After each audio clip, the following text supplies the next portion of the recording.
Di akhir garis jam 3, dunia ini tak lagi milik manusia.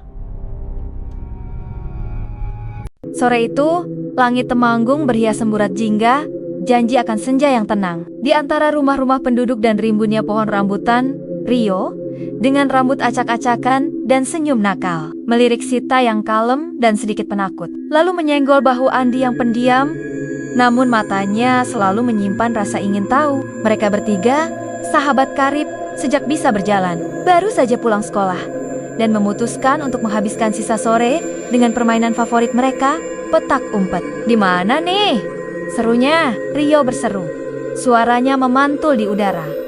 Sita mengerucutkan bibir. Jangan di tempat aneh-aneh ya, Andi.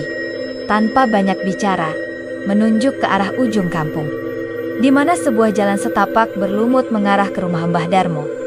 Rumah itu, meski masih berdiri kokoh dengan dinding bata merah yang menghitam dan genteng berlumut, terasa seperti patung kuno yang membeku dalam waktu. Jendela-jendela kacanya pecah, menampilkan lubang-lubang hitam kosong yang menatap seperti mata tanpa pupil. Sudah bertahun-tahun, rumah itu kosong sejak Mbah Darmo, seorang yang dulu dikenal sebagai tabib, sekaligus sesepuh kampung dengan reputasi misterius, meninggal dunia secara mendadak. Gosip beredar bahwa Mbah Darmo memiliki ilmu dan arwahnya masih bergentayangan, menjaga setiap jengkal rumahnya. Rumah Mbah Darmo? Serius? Sita menelan ludah. Kan kata ibu, Pak Mali masuk ke sana. Rio terkekeh. Justru itu serunya. Kalian takut, cemen. Dia tahu cara memancing mereka. Ayo, siapa takut duluan? Suara tawa Rio terdengar saat ia menemukan Sita. Ketemu, kini giliran Andi. Mereka berdua mencari. Rio menyusuri pinggir hutan kecil di belakang rumah Mbah Darmo, memanggil-manggil nama Andi. Sita memeriksa gubuk-gubuk kecil lainnya di sekitar sana. Mereka memanggil, "Andi, Andi!" Namun, hanya suara angin yang berdesir di antara dedaunan kering yang menjawab. Kehangatan sore mulai digantikan oleh semilir angin yang terasa semakin dingin. Pencarian Andi mulai terasa aneh. Matahari mulai condong, mengubah langit menjadi palet warna oranye gelap dan ungu. Bayangan pepohonan memanjang, menelan sebagian area perkampungan dalam kegelapan yang merayap. Andi kemana sih? Kok nggak ada suaranya sama sekali? Gumam Sita. Firasat buruk mulai merayap. Rio mencoba bersikap tenang, paling juga ngumpet di tempat paling aneh. Ayo kita cari ke dalam halaman Mbah Darmo. Saat melewati pagar bambu yang sudah lapuk, Sita melirik ke arah jendela besar di lantai 2 rumah Mbah Darmo. Sekilas, ia bersumpah melihat sesuatu bergerak di baliknya. Sebuah bayangan hitam pekat yang menghilang secepat kilat. Ia menggosok matanya. Rio, kamu lihat sesuatu? Rio menggeleng. Apaan? Ia sibuk melihat-lihat semak-semak. Tiba-tiba, Rio mendengar suara. Bukan suara Andi, tapi gumaman lirih yang samar-samar, seolah datang dari dalam tanah. Suara itu berasal dari sumur tua yang sudah kering di tengah halaman, tersembunyi di balik rumput ilalang tinggi. Rio mendekat, mengintip ke dalamnya. Hanya kegelapan dan bau tanah lembab yang menyambutnya. Cuma angin kali, gumamnya, mencoba meyakinkan diri. Ketegangan mulai terasa. Mereka terus memanggil nama Andi, tapi yang ada hanya keheningan. Rio mencoba memeriksa gubuk tempat Andi biasa bersembunyi, tapi gubuk itu kosong. Namun, di dekat pintu belakang rumah Mbah Darmo yang sedikit terbuka, Rio menemukan sebuah mainan gasing kayu milik Andi yang tergeletak di tanah. Gasing itu tampak baru, seolah baru saja terjatuh dari genggaman. Ini kan gasing Andi. Rio mengangkatnya. Kenapa ada di sini? Dia kan tadi di gubuk. Sita semakin pucat. Jangan-jangan Andi masuk ke dalam rumah.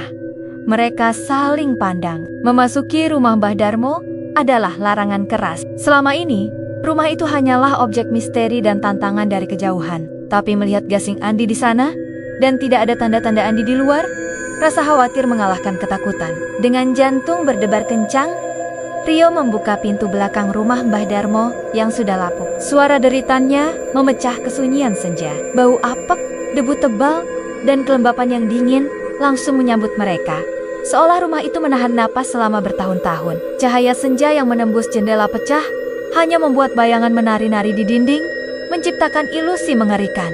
Andi, kamu di mana? Rio mencoba bersuara lantang, meski tenggorokannya tercekat. Tiba-tiba, terdengar langkah kaki pelan di lantai atas. Langkah itu sangat pelan, seolah menyeret sesuatu.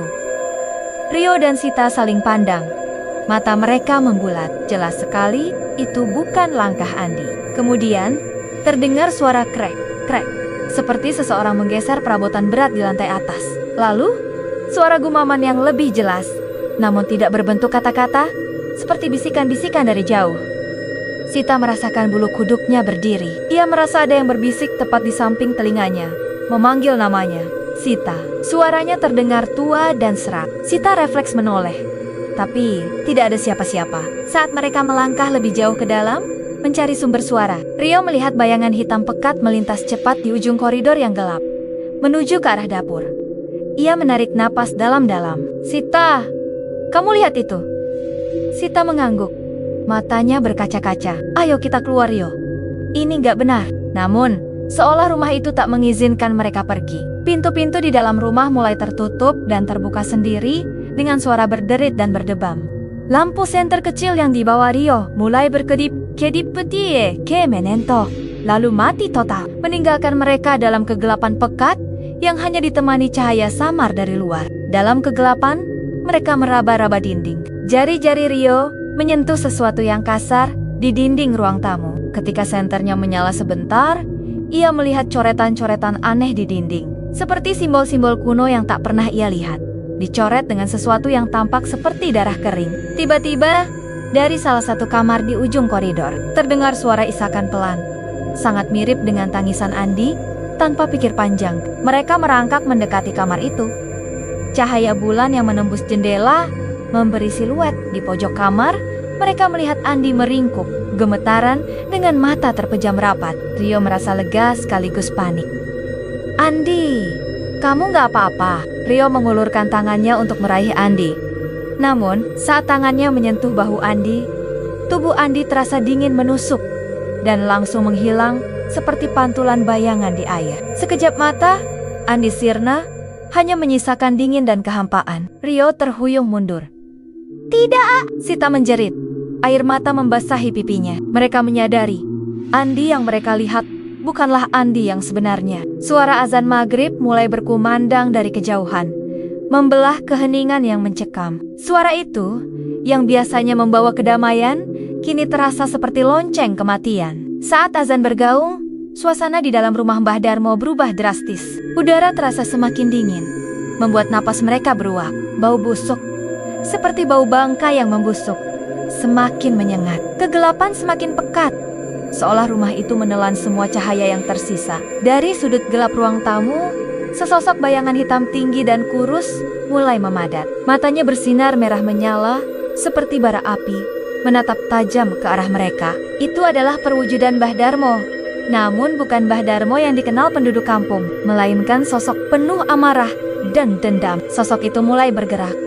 Langkahnya lambat namun pasti, menuju ke arah Rio dan Sita. Lari! Rio berteriak, menarik tangan Sita.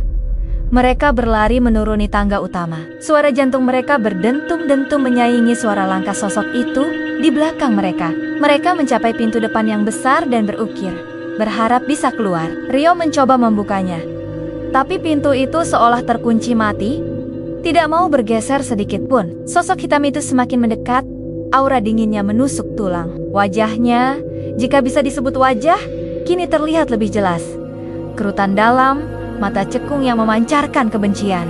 Sita tersentak. Ia teringat cerita neneknya tentang bagaimana mengusir roh jahat, bahwa kekuatan doa dan keyakinan bisa menjadi pelindung. Dengan suara gemetar, ia mulai melafalkan doa-doa yang ia tahu, doa yang sering ia dengar dari neneknya. Ya Allah, lindungi kami, jauhkan kami dari mara bahaya. Suaranya bergetar, namun ia terus melafalkan, memejamkan mata erat-erat. Sosok itu berhenti sejenak, seolah terganggu oleh suara doa Sita. Tangannya yang panjang dan kurus terulur, mencoba meraih Rio dan Sita. Rio terpeleset di lantai yang licin dan jatuh, melukai kakinya. Ia meringis kesakitan, namun terus berusaha merangkak. Sita semakin keras melafalkan doanya. Air mata mengalir deras. Tepat ketika jari-jari panjang dan dingin itu hampir menyentuh Rio, pintu depan rumah itu tiba-tiba terbuka dengan sendirinya, dengan suara berderit keras, seolah ada kekuatan tak terlihat yang membukanya dari luar. Cahaya maghrib yang redup menyusup masuk, menerangi sosok Mbah Darmo yang kini terdiam, memancarkan kemarahan. Lari, hiu, lari. Sita menarik lengan Rio, dan mereka berdua dengan sisa tenaga terakhir merangkak dan berlari keluar dari rumah Mbah Darmo.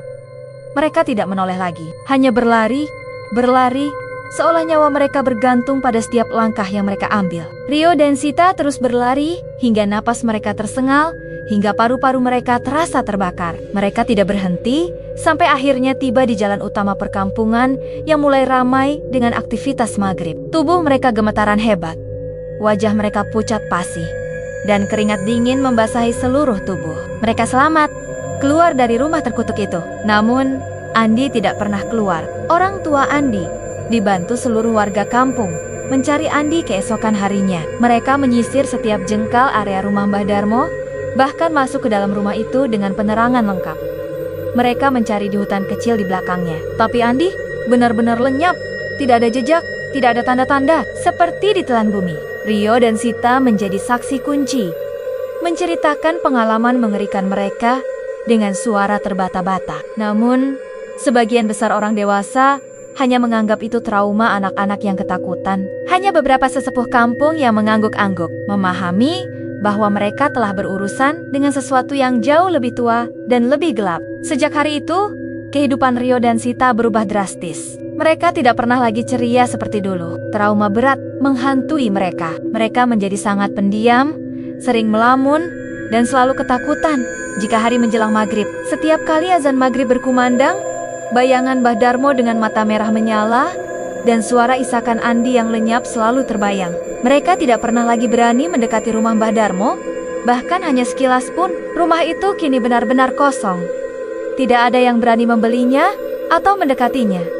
Menjadi monumen bisu bagi hilangnya seorang anak. Orang-orang kampung mulai berbisik-bisik, mengaitkan hilangnya Andi dengan penunggu rumah Mbah Darmo yang murka karena diganggu. Ada yang bilang Andi diculik ke alam gaib. Ada pula yang mengatakan arwahnya terjebak di dalam rumah itu, selamanya menjadi bagian dari permainan petak umpet yang tak akan pernah usai. Setiap malam, Rio dan Sita masih dihantui mimpi buruk. Dalam mimpi itu, mereka melihat Andi berdiri sendirian di tengah kegelapan rumah Mbah Darmo, memanggil nama mereka dengan suara lirih. Dan di kejauhan selalu terdengar suara azan maghrib yang kini tidak lagi membawa kedamaian, melainkan hanya ketakutan mendalam. Pengingat akan permainan petak umpet yang mereka mainkan sampai maghrib dan tidak pernah berakhir. Jika kalian suka dengan cerita horor, jangan lupa like, komen, dan subscribe ya. Dadah!